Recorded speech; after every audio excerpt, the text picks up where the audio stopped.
Shalom semuanya, selamat malam. Senang kembali bersama dengan saudara lewat program Tadarusan Alkitab ya. Kita hari ini akan coba membaca satu pasal dari Mazmur. Kita masih ada di Mazmur, belum beranjak kemana-mana. Dan saya berharap nanti di beberapa waktu yang ke depan kita akan tiap hari ya. Nanti mungkin Tadarusan tidak lagi bersama dengan saya, tapi bersama dengan teman-teman yang lainnya. Supaya kita bisa mempercepat pembacaan kita sehingga dalam beberapa waktu ke depan bisa selesai seluruh Alkitab kita ya. Dan sebelum kita mulai, saya mengajak semua untuk satu hati kita berdoa. Bapak yang baik, terima kasih buat hari ini kami boleh ada di Tadarusan Alkitab kami ini. Kami membaca firman-Mu, bicara kepada kami, sehingga pasal yang kami baca, Mazmur yang kami baca di pasal 35 kalau tidak salah pada sesi ini, bisa jadi berkat buat setiap kami mendapatkan rema yang dalam, sehingga hidup kami lebih bermakna lagi bagi hormat kemuliaan nama Tuhan. Dan bicara kepada kami, jangan satupun kami yang kau lalui, haleluya, amin. Kekasih Tuhan, yuk sama-sama kita buka Mazmur. Ya, Mazmur 35, benar ya Bapak Ibu ya. Kita akan baca bersama-sama, perikopnya diberi judul yang pertama, doa minta tolong terhadap musuh. Mazmur 35 ayat yang pertama bersama saya. Dari Daud, berbantahlah Yahweh melawan orang yang berbantah dengan aku. Berperanglah melawan orang yang berperang melawan aku. Peganglah perisai dan utar-utar, bangunlah menolong aku. Cabutlah tombak dan kapak menghadapi orang-orang yang mengejar aku. Katakanlah kepada jiwaku, akulah keselamatanmu. Biarlah mendapat malu dan kena noda orang-orang yang ingin mencabut nyawaku.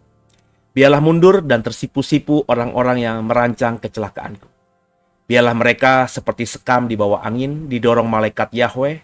Biarlah jalan mereka gelap dan licin, dan malaikat Yahweh mengejar mereka. Karena tanpa alasan mereka memasang jaring terhadap aku. Tanpa alasan mereka menggali pelubang untuk nyawaku.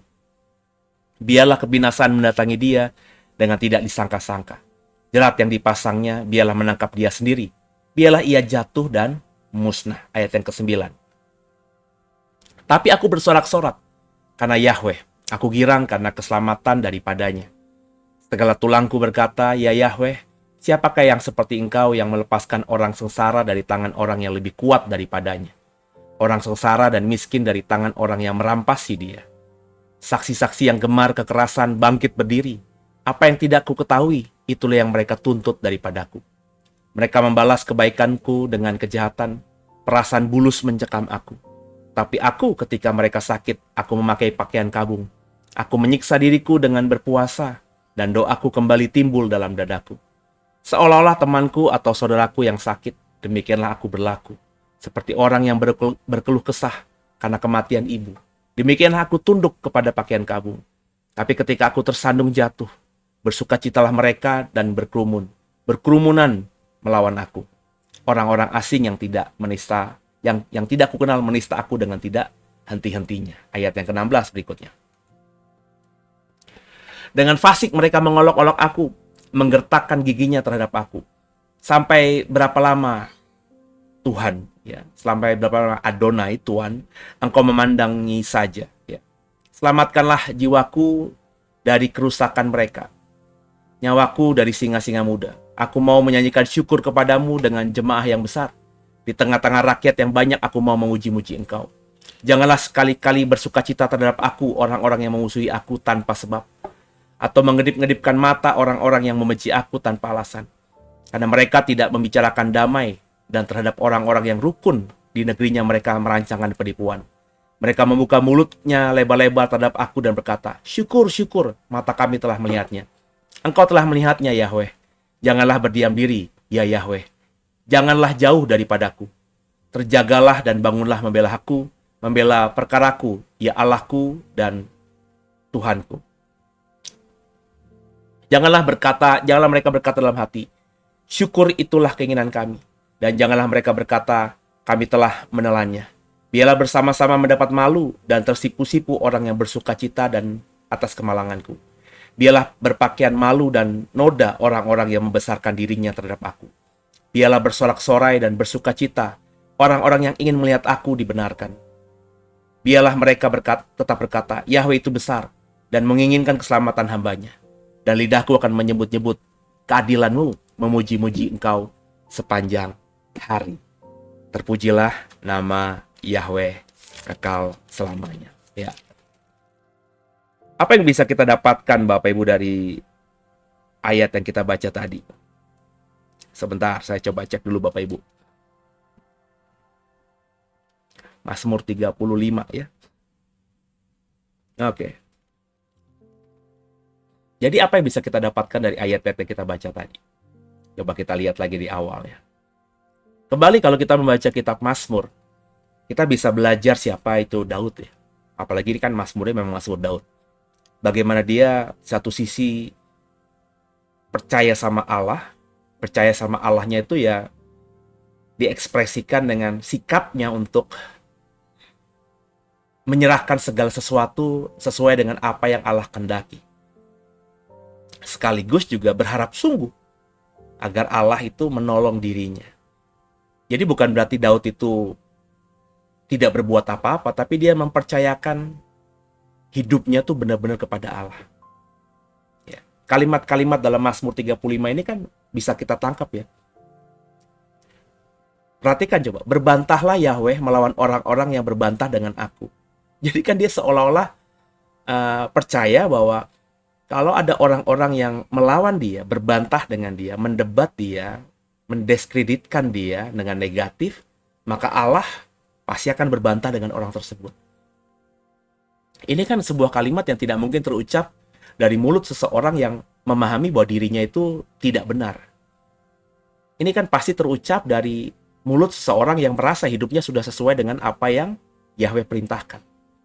Maka ketika dia dibantah sama orang, di mana dia diperangi oleh orang, maka dia percaya bahwa Yahweh akan berbantah dengan orang yang berbantah dengan dia, dan Yahweh akan berperang terhadap orang yang memerangi dia.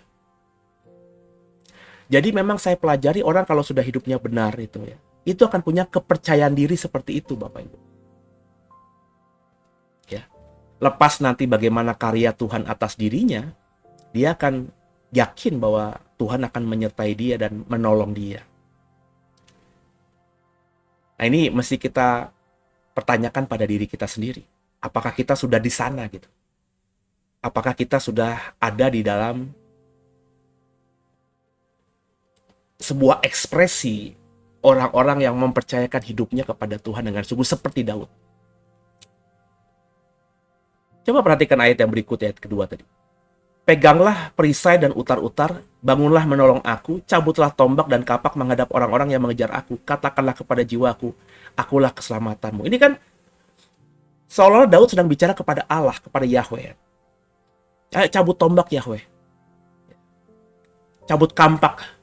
Ya, untuk menghadapi orang-orang yang mengejar aku. Dan Yahweh tolong katakanlah kepada jiwaku, akulah keselamatanmu. Ya.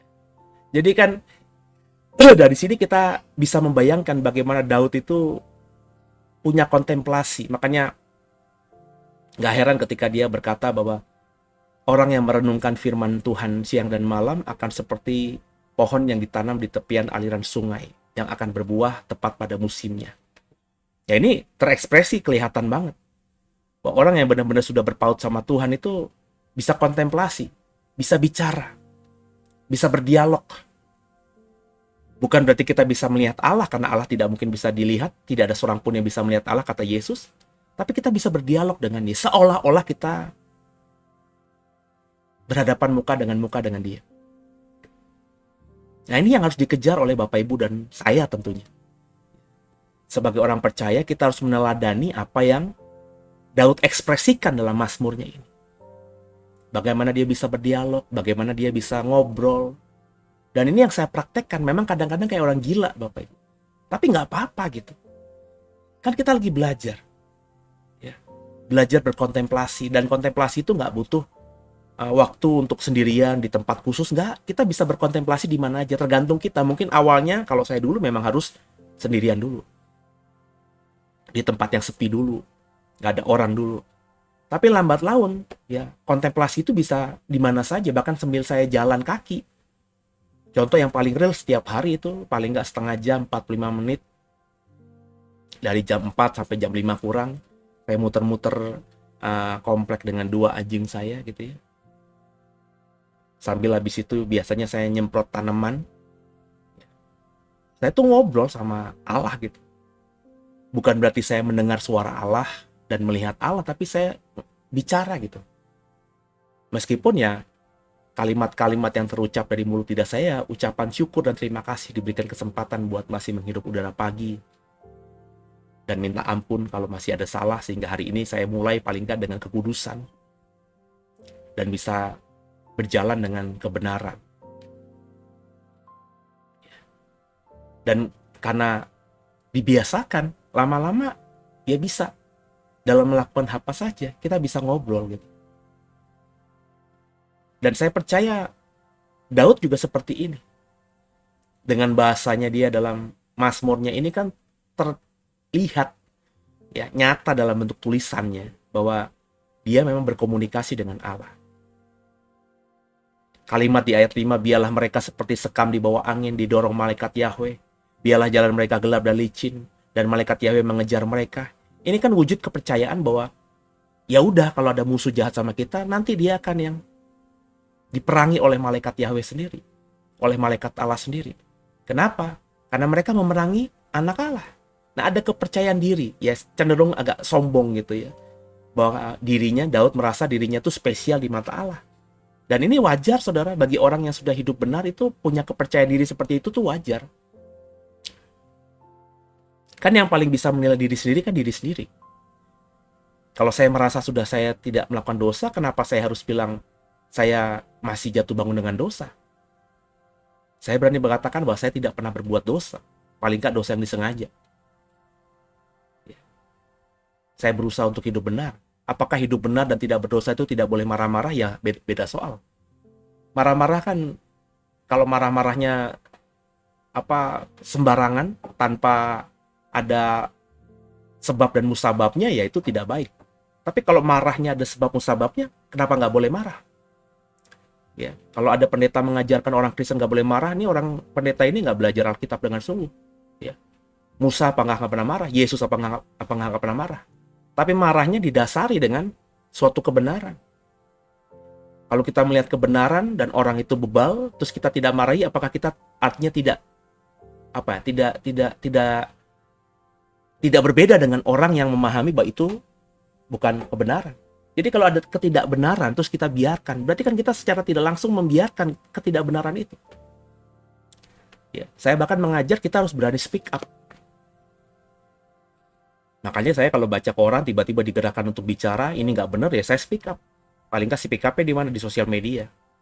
Sosial media saya bukan ngucapin selamat ulang tahun kepada orang, say hey kepada orang, enggak lah gitu ya. Sosial media itu untuk mempengaruhi orang lain. Dengan cara apa? Berbagi pemahaman kita kepada orang lain. Ya, kalau itu benar, ya kita sharingkan benar. Kalau itu salah, kita sharingkan salah. Ya. Banyak orang Kristen kan tidak seperti itu. Ya. Banyak orang Kristen yang belum mempercayakan hidupnya benar kepada Allah. Sehingga masih membalas yang jahat dengan yang jahat. Ya. Dan kalaupun percaya, ya percayanya itu percaya dalam konteks yang belum sungguh.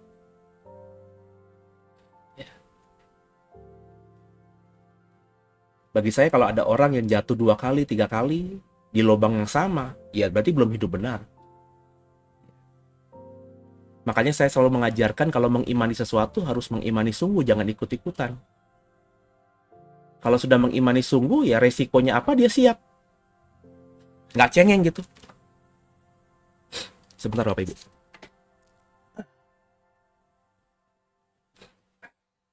Sebentar ya. Saya masih ada flu, pilek. Kondisi masih belum, masih meriang ya. Tapi ya nggak apa-apa, kita lanjut aja terus. Ya. Jadi kalau orang sudah mengimani sesuatu tuh ya berani menanggung resikonya, nggak cemen, nggak cengeng gitu. Tapi banyak orang yang belum bisa gitu, seperti itu. Meskipun dia berkata dia sudah mengimani, tapi ternyata ketika menghadapi hambatan, menghadapi cobaan, ya dia mundur. Ya, level orang kita tahu lah seperti apa. Jadi ya, ayo kita sama-sama mengimani. Makanya kalau mengimani sesuatu jangan nanggung. Jangan, apa namanya, apa ya bahasanya tuh ya. Jangan sepertinya kita bilang kita mengimani, tapi kita tidak bisa menghidupi. Dalam banyak hal, kalau Bapak Ibu percaya bahwa Yesus sudah menebus salah kita, dosa kita, ya maka kita harus benar-benar hidup benar dong. Hidup kudus dong. Jangan dusta dong. Jangan bohong untuk hal kecil. Ya harus kita sungguh-sungguh hidup dalam kebenaran. Kalau tidak hidup dalam kebenaran ya bagaimana gitu. Ya kan? Kita harus memahami ini, menghidupi ini. Ya. Dalam banyak aspek kehidupan kita harus seperti ini. Ya. Ya banyak dalam pengalaman saya sudah bukan anak muda lagi, saya sudah setengah baya. Saya melihat banyak anak muda itu yang semangat dalam melayani tapi belum bisa menyikapi sesuatu dengan benar. Masih, ya tadi, masih belum bisa menghidupi apa yang dia imani dengan sungguh. Kalau itu pendeta ya ngomong doang bisa di mimbar. Kalau itu jemaat ngucapin doang di bibir bisa, tapi dalam akselerasinya dalam kehidupan sehari-hari ya sulit. Masih sulit dikerjakan. Nah, Daud tidak. Daud ini orang yang ketika beriman, ketika berucap, dia menghidupinya dengan sungguh. Dan kalau kita ikuti tadarusan di Mazmur ini kan seperti itu gambarannya. Perhatikan bagaimana perikopnya diberi judul Daud minta tolong terhadap musuh. Tapi kalau kita baca teksnya ayat tadi kan itu bukan minta tolong, tapi Daud percaya gitu. Bahwa Tuhan akan membela dia. Tuhan akan berbantah kepada orang yang berbantah dengan dia. Tuhan akan memenangi orang yang memerangi dia. Itu kan bukan doa seperti minta tolong yang ada di benak kita, Tuhan, tolong aku, bantu aku. Nggak ada kalimat-kalimat begitu dalam ayat-ayat yang kita baca ini. Meskipun kita tahu kita baca ayat ini, Daud berharap pada pertolongan Tuhan, tapi kalimatnya itu bukan kalimat yang ngemis-ngemis minta tolong sama Tuhan. Tapi ekspresi kata-kata iman yang akan terjadi karena dia sudah merasa hidup dalam Tuhan. Nah, ini yang harus diperhatikan oleh setiap kita, Bapak Ibu. Bagaimana kita harus bisa contoh seperti Daud lakukan. Kemudian juga dalam Mazmurnya Daud di pasal 35 ini juga kita kelihatan bagaimana setelah Daud mempercayakan bahwa hidupnya dalam pertolongan Tuhan, bahwa Tuhan akan membela dia, tapi Daud juga mengatakan, aku akan bersorak-sorai karena Yahweh, aku girang karena keselamatan daripadanya. Jadi Daud bahkan sebelum mengalami yang namanya keselamatan atau kemenangan itu, dia sudah mengekspresikan, aku akan bersorak-sorai karena aku percaya aku selamat karenanya. Nah, ini yang namanya iman juga, Bapak Ibu. Ketika kita sakit, kita percaya bahwa kita sudah disembuhkannya. Ketika kita miskin, kita sudah percaya kita akan dipulihkannya, diperkayanya. Ini kan ekspresi iman yang nggak mungkin bisa diucapkan kalau orang-orang itu tidak sungguh-sungguh. Tidak mungkin diucapkan Daud kalau Daud tidak sungguh-sungguh percaya kepada apa yang dia imani, yakni Yahweh penolongnya. Bersyukur atas apapun juga, atas kehidupan, atas apa yang dia alami, dia rasakan. Nah, sama-sama Bapak Ibu, di dalam apa yang kita sebut dengan iman itu, kita berjalan. Memang kalau kita beriman sungguh kepada Bapa gitu ya, dan juga kepada anaknya Yesus, iman yang benar gitu. Kalau ada orang yang sepertinya beriman sama, terus akhirnya memojokkan kita, ya nggak apa-apa. Tidak percaya kita nggak apa-apa. Ngapain kita pikirin mereka gitu. Yang penting kita tidak mengganggu mereka. Yang penting kita toleran terhadap perbedaan yang ada di antara kita. Kan saya berkali-kali bilang, kita harus radikal dengan apa yang kita percayai, tapi ya toleran. Kalau lewat apa yang kita imani kita ditolak, ya udah nggak kenapa-napa. Kenapa takut? Kenapa pusing? Ya. Makanya saya selalu berkata kepada teman-teman, orang yang mau melayani Tuhan tuh bukan ngemis pelayanan, tapi menciptakan pelayanan. Menciptakan pelayanan, bukan ngemis pelayanan. Kalau ngemis pelayanan tuh kita berharap diundang orang, berharap diminta orang untuk khotbah di A, B, C, D, itu ngemis pelayanan. Dan saya puji Tuhan, saya berani berkata bahwa saya tidak pernah ngemis-ngemis pelayanan. Sepanjang hidup saya melayani Bapak 20 tahun, gak pernah saya ke sebuah kota itu karena saya ngemis-ngemis pelayanan. Enggak. Bahkan dalam pengalaman saya, orang yang tidak tahu, gara-gara tahu, minta saya untuk datang melayani mereka. Bukan saya yang ngasih proposal, ngenalin diri, saya mau kesini, enggak. Misalnya saya datang, diundang di sebuah tempat, di kota A. Terus tiba-tiba ada orang yang tahu saya di kota A, mereka yang minta ketemuan dan minta pelayanan saya. Bukan saya ngemis-ngemis, saya di kota A nih, ayo siapa yang mau dilayani oleh saya, bisa jadwal. Enggak, saya nggak pernah begitu. Karena bagi saya ya tadi, orang kalau percaya sama Tuhan, Tuhan yang akan cukupkan segala-galanya. Tuhan yang akan pelihara hidup kita. Yang penting kita beriman dengan radikal. Ya. Daud seperti itu. Daud percaya sungguh dia sudah on the track. Sehingga masalah apapun, bahasa dia tuh lewat lembah kelam sekalipun, dia tidak takut bahaya. Sebab dia yakin Allah besertanya. Tangan Allah akan menopang dia. Sehingga sekalipun dia jatuh, tidak akan dibiarkan oleh Allah sampai tergeletak. Itu kan perkataan imannya Daud. Kenapa Daud begitu? Karena Daud sangat yakin gitu. Dia hidup benar. Hidup sesuai dengan kebenarannya. Nah, ini yang saya rasakan juga ketika kita sudah merasa hidup benar. Ya tentu benarnya kita belum tentu benarnya Allah ya. Bisa saja yang kita anggap benar ternyata masih 70%, belum 100%. Tapi paling tidak kita mengimani yang kita imani itu memang benar gitu. Ya sudah, serahkan sama Allah. Allah nanti yang memelihara kita. Kalau dianggapnya kita belum benar 100%, dia pasti akan tolong kita sehingga kita dapat kebenaran yang semakin mendekati 100%. Itu yang kita imani. Kan nggak mungkin ketika Allah melihat kita sungguh-sungguh dengan iman kita, padahal dia tahu iman kita ini baru 70%, terus dia biarkan kita sampai mati imannya 70% terus, kan enggak. Bukankah dia Allah setia dan adil? Bukankah dia tahu isi hati kita ketika kita beriman radikal yang 70% itu kita benar-benar do the best, 100% kita hidupi iman yang menurut Allah 70% tadi. Waduh, ngerti nggak sih bahasa saya? Ngerti ya, semoga ya.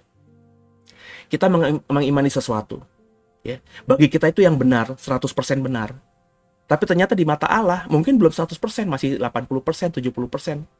Karena kita manusia ya, yang punya ukuran yang berbeda dengan Allah. Tapi karena kita sungguh-sungguh menghidupi itu, masa Allah yang melihat apa yang saya kerjakan ini baru 70%, terus melihat saya sungguh-sungguh mengerjakan 70% itu dengan segenap hidup saya, masa dibiarkan saya terus sampai mati-matian ngerjain 70% itu? Kan enggak. Sebab ada ayat yang mengatakan setia dalam perkara kecil ditambahkan perkara yang besar. Maka pasti dia akan membuat saya berhikmat dan mendapatkan pemahaman bukan lagi 70%, tapi 75%, 76%, langsung 90%, tergantung loncatannya, tergantung hikmatnya Tuhan kepada kita kan. Ada yang pelan-pelan, ada yang loncat jauh. Yang pasti nggak mungkin kita stuck berjalan di tempat gitu. Ketika kita sungguh-sungguh mengimani apa yang kita percayai. Jadi dalam konteks Mazmur ini saya tidak bilang Daud itu sudah 100% mengerti Allah. Tapi paling tidak Daud berusaha untuk melakukan apa yang dia bisa, yang dia tahu. Yang menurut dia itu sesuai hidup dengan standarnya Allah. Makanya dia ketika menghadapi musuh sekalipun dia percaya karena dia sudah all the best. Ya, all do the best, ya, melakukan semua yang terbaik. Maka Tuhan pasti akan nolong dia. Jadi Daud dengan apa yang dipahaminya, dia memposisikan diri kalau dia menderita ya berarti Tuhan juga ikut menderita bersama dia. Jadi dia tidak pernah merasa sendirian. Tuhan izinkan dia menderita karenanya. Ketika Daud bersuka cita, Daud tahu bahwa Tuhan juga ikut bersuka cita bersamanya. Sehingga akhirnya dalam taraf-taraf entah yang berduka atau bersuka cita karena Daud meyakini dia selalu bersama dengan Allah, dia dalam porsi yang pas gitu. Ketika berduka cita juga porsinya pas. Perhatikan. Ketika dia tahu anaknya hasil perjinahan dengan Batsheba itu dikutuk Tuhan akan mati, dia berkabung dengan sungguh. Tapi ketika anaknya sudah mati, Daud tinggalkan perkabungannya. Sampai kan pembantu-pembantunya bingung, loh, kok justru ketika anakmu meninggal kau sekarang mandi berurap, tidak lagi pakai kain kabung. Kata Daud kan, untuk apa lagi kulakukan? Ya. Aku tidak bisa mengembalikannya, justru aku nanti akan kembali, aku ada di tempat dia berada sekarang, ke dalam dunia orang mati. Jadi udah selesai. Dia tidak berduka cita berkepanjangan. Sebaliknya juga dalam banyak teks di Alkitab juga dia bersyukur ketika dia diberkati, tapi tidak berkelebihan. Dia tidak pernah pesta pora sampai berkelebihan, sampai lupa diri. Ya. Dia selalu bisa mengontrol hidupnya. Orang yang benar-benar sudah hidup percaya kepada Tuhan tuh pasti bisa mengontrol dirinya. Ya ketika kita duka ya wajarlah berduka, masa manusia tidak bisa berduka. Tapi dukanya tidak seperti orang yang tidak punya pengharapan. Apalagi bersuka, wajarlah manusia itu bersuka.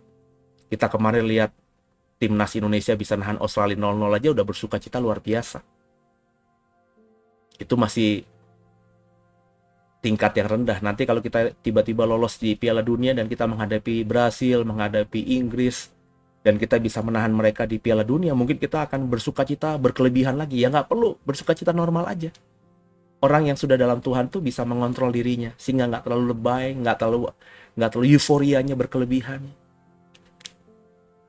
Makanya saya bilang kan, orang kalau sudah hidup dalam kebenaran tuh nggak akan fanatik sama satu orang dengan gimana gitu. Sehingga akhirnya benar dan salah tetap benar orang ini. Enggak. Orang yang sudah hidup dalam kebenaran, ya kalau yang diidolakan salah, dia bisa melihat salah. Kalau yang diidolakan dia lihat benar, ya dia bisa lihat kebenaran itu. Orang yang sudah hidup dalam kebenaran, berkali-kali saya bilang, orang ini sudah bisa punya kacamata objektif. Sehingga semua yang dinilainya itu ya dinilai dalam konteks objektivitas. Ya ada tentunya nilai-nilai subjektivitas, tapi kecil sekali. nggak subjektivitas yang besar gitu.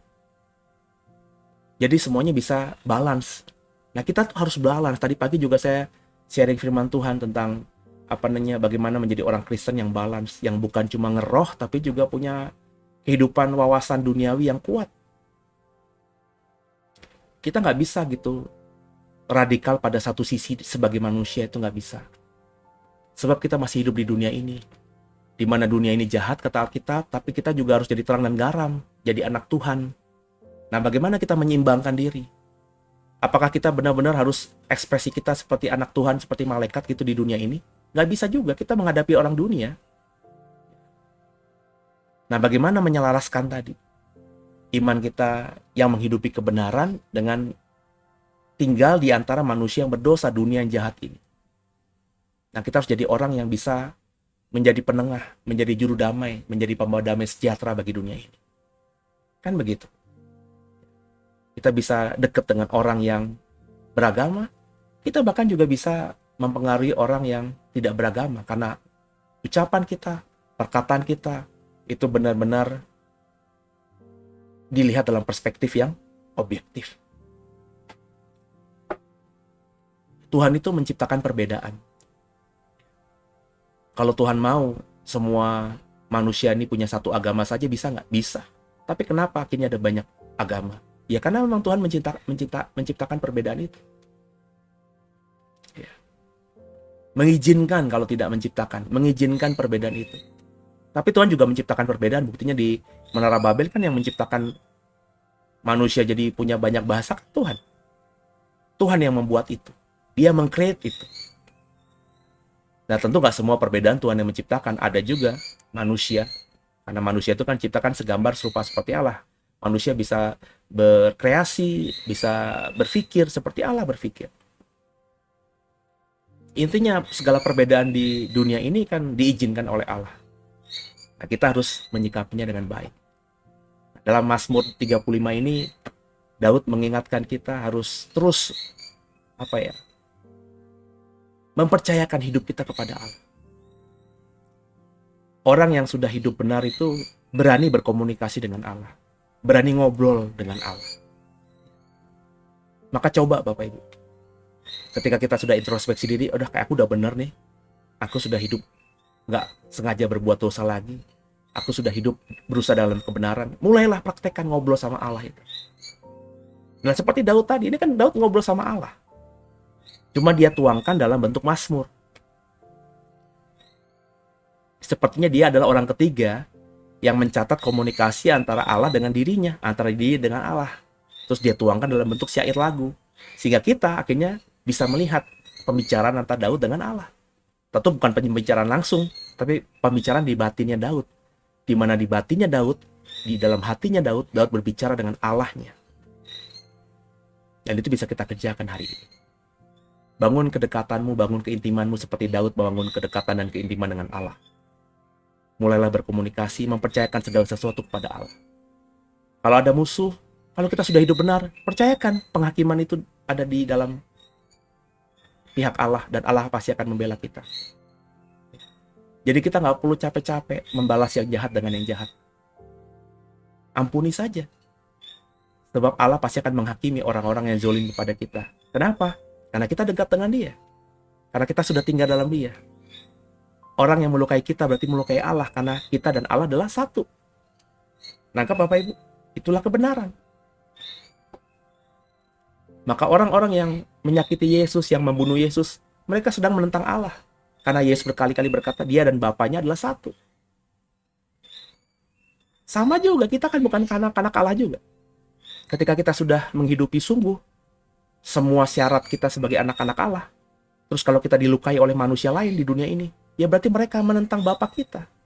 Karena kita sudah melakukan semua kewajiban kita, tanggung jawab kita sebagai anak, dan berarti kita sudah melekat dengan Bapa, tinggal dalam Bapa.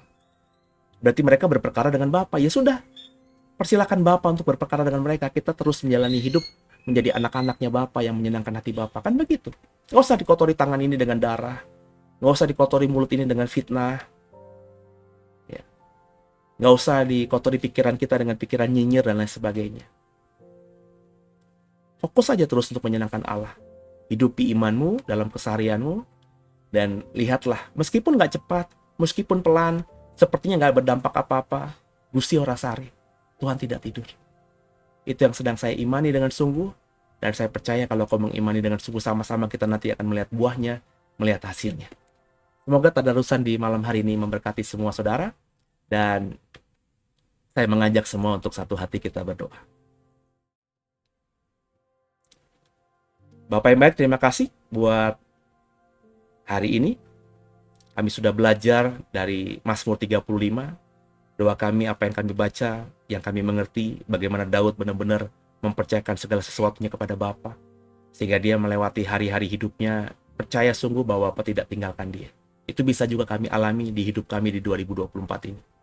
Apapun problematika hidup kami, apapun masalah hidup kami yang akan menghantui kami ke depan, beberapa bulan ke depan, kami percaya tangan Tuhan menolong kami. Tolong kami Bapa, sertai langkah kami, berkati kami. Dan kami mau bersyukur bahwa kami punya Allah yang seperti ini. Terima kasih buat tadarusan kami malam hari ini. Terima kasih buat hikmat marifat-Mu yang Kau berikan buat kami. Ampuni salah dosa kami. Yesus Kristus Kaulah Tuhan Juru Selamat kami yang hidup. Dan ke dalam tangan-Mu lah Bapa kami serahkan tubuh jiwa roh kami. Doa ini kami tutup dalam nama Yesus Kristus, Tuhan Juru Selamat kami yang hidup, yang sudah mengajar kami berdoa. Bapa kami yang di surga, dikuduskanlah nama-Mu, datanglah kerajaan-Mu, jadilah kehendak-Mu di bumi seperti di surga. Berikanlah kepada kami pada hari ini makanan kami yang secukupnya, dan ampunilah akan kesalahan kami, seperti kami juga mengampuni orang yang bersalah kepada kami. Dan janganlah membawa kami ke dalam pencobaan, tapi lepaskanlah kami daripada yang jahat. Karena Engkaulah yang punya kerajaan, dan kuasa, dan kemuliaan, sampai selama-lamanya. Haleluya. Selamat malam semuanya. Selamat istirahat nanti malam. Dan kalau Bapak Ibu jadi member dari YouTube The WBSD, Bapak Ibu juga akan mendapat materi pembelajaran live ya, nanti sekitar jam 7 ya, agak malaman dikit, tentang Kerajaan 1000 tahun. Saya sedang membahas tentang pemahaman tafsir Kerajaan 1000 tahun dari sudut pandang premil ya. Kita sama-sama bahas ya. Saya bagikan materi-materi yang ada, dan semoga itu jadi berkat buat semua. Selamat malam, selamat beristirahat. Tuhan Yesus kita memberkati setiap kita. Haleluya. Amin. God bless you.